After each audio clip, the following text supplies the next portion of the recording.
जय भोलेनाथ। शिव शंभु किए? वैदिक देवता मानक मध्यरे देवंक देव महादेव शिव शंभु हेउछन्ति प्रमुख। तांक पत्नी महादेवी दुर्गा हेउछन्ति सबु देवी मानक मध्यरे प्रमुख। जेउ मानकर बहु नाम रहिछि। शिव अर्थ मंगलमय, जे तांको विभिन्न कर्मानुसार विविध नाम प्रख्यात, जेपरि ईश्वर, महेश्वर, सदाशिव, रुद्र, महेश, महादेव, नीलकंठ, नटराज। सेहिपरि दुर्गा को शक्ति, सती, पार्वती, काली, महाकाली, उमा, चंडी आदि विभिन्न नाम आराधना करा जाए। महादेव तमगुणर प्रतीक, अंधकार, निष्क्रियता, विलयर देवता, जहाद्वारा से वैश्विक सृष्टिर प्रलयर कारण होइथांती। ता छड़ा से मध्य मृत्युर देवता, जे समस्त जीवजगतर विलयर कारण होइथांती। मात्र यही प्रलय बा विलय मध्य सृष्टिर नवीकरण प्रारंभ होइथाए, जहा शिवंकर मंगलमय स्वरूपर विलक्षण।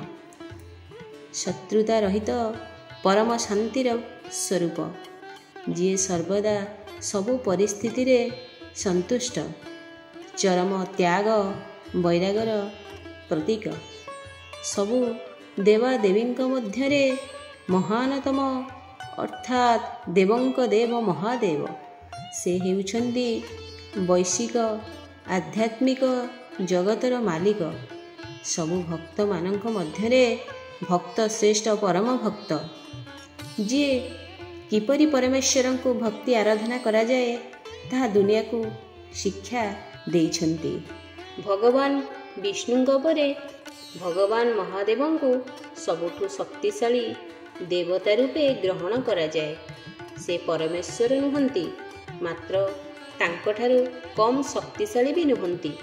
पार्थिव जगतरे परम त्यागर मूर्तिमंत्र स्वरूप महादेवंकर किछि भी पाइबार बा लाभ करिबार नथाए।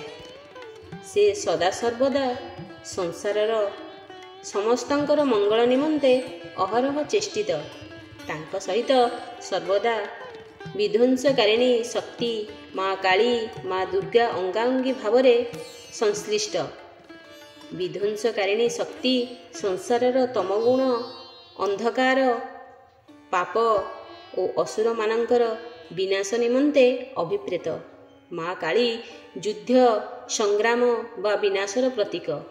माँ काली निजर विध्वंसकारिणी विकटाल रूपरे महादेवंक उपरे पाद रखी दंडायमान रूपरे देखा जाती।